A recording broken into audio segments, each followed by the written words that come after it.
तुळजापूरचा विकास आराखडा जो आहे तो विकास आराखडा तुळजापूरमधील पुजारी बांधवांना, व्यापाऱ्यांना, तुळजापूर राहणाऱ्या सर्व लोकांना, प्रतिष्ठित नागरिकांना यांना विचारल्याशिवाय हा आराखडा केला जाणार नाही.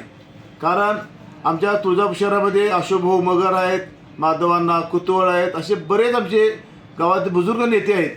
त्या नेत्यांना विचारावं, त्यांनी आम्हाला बोलावं, आम्ही सर्वांनी मिळून आमच्या तुळजापूर सगळ्या समस्या मांडू आम्ही आणि मग आराखडा पुन्हा तयार करावा. सध्या जो आराखडा तयार केला होता तो आराखडा कोणालाही मान्य होता. कारण हा आराखडा तुळजाभवानी मंदिरच्या मागच्या साईडला म्हणजे पश्चिम बाजूला आराखडा तयार केला होता. हा आराखडा गावातील सर्व लोक पुजारी बांधव असं म्हणणं आहे की आराखडा पूर्वेला व्हायला पाहिजे, खाली नको.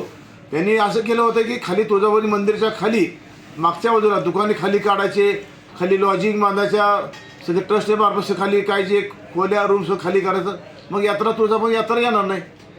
आमची जी पिढ्यानपिढी चालणारी आमची जी धंदा आमचा आहे, हा पुजारी व्यवसाय, हा धंदा आमचा चालला पाहिजे.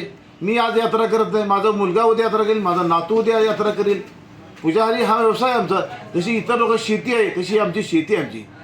आणि ही जर शेती आमची तुम्ही खाली घेऊन चाललो तर आमचे घरं वसाड पडतील. इथं आत्ता तर कुठं आमच्या लोकांचे पत्र्याची घरं निघाली आणि आत्ता कुठं स्लॅबची घरं लोकांना टाकली. अजून स्लॅबची घरं टाकण्यात नाही तोपर्यंत तुम्ही त्याला मोडून मोडके काढा निघालो. कारण तुळजापूर शहरामध्ये यात्रा जर नाही आली तर आमच्या लोकांना पुढं काय करायचं, उद्योग करायचाच का आम्ही लोकांच्या खुरपात जावं लागेल पण आम्ही लोकांच्या. तर हे आम्हाला पटणार नाही. आमच्या माता भगिनी या शहरामध्ये जन्मलेल्या माता भगिनी या शहरात राहिल्या पाहिजेत आणि या शहरामधून त्यांना मंदिरामध्ये जी वागणूक आहे ती वागणूक फार चुकीची वागणूक होत आहे. मंदिर आमचं आणि आमच्या महिला वागणूक चुकीची.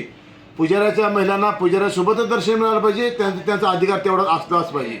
आणि तुळजापूर ज्या तुळजापूर शहरामध्ये ज्या मुली आहेत, जे तुळजापूर शहरात राहतात, जे तुळजापूर शहराच्या मंदिरामध्ये ज्यांनी वास्तव्य केलं, ज्या ठिकाणी मुली आमच्या खेळल्या, त्या मुलीचे लग्न झाले, त्या मुली त्यांच्या नवऱ्याच्या घरी जाणार आणि त्यांनी परत नवऱ्या घेऊन इथं आल्यानंतर नवऱ्याला घेऊन सोबत आल्यानंतर त्यांनी लाईन लवकर असेल नाही का, हे पटणार नाही आम्हाला.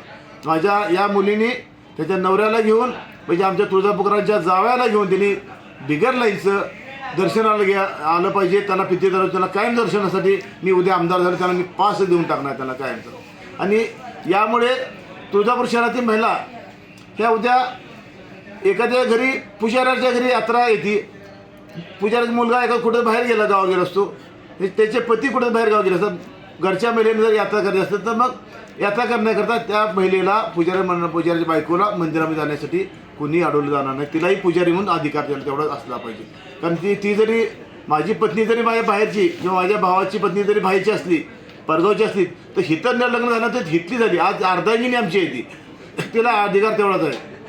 नवऱ्यानंतर जे त्या महिलेला जेवढा अधिकार आहे तेवढा आज सोबत असताना सुद्धा अधिकार तेवढाच पाहिजे मंदिरामधला अधिकार. मुलींना, जावयांना, तुळजापूर शहरात सर्व राहणाऱ्या सर्व व्यक्तींना, पुरुषाला कधीही तुळजापूर शहरामधील मंदिर जे तुळजाभवानी मंदिर आहे मंदिरामधून पितळी दरवाजानं कायमचा प्रवेश देण्यासाठी मी ताबडतोब त्यांना उद्या आमदार झाले त्यांना पास देऊन टाकणार त्या लोकांना. देश विदेशातील प्रत्येक घडामोडींचे लाईव्ह अपडेट मिळवण्यासाठी आता साम टीव्हीच्या सर्व सोशल मीडिया प्लॅटफॉर्मला लाईक, फॉलो आणि सबस्क्राईब करा. तसंच सर्व नोटिफिकेशनसाठी बेल आयकॉन प्रेस करायला विसरू नका.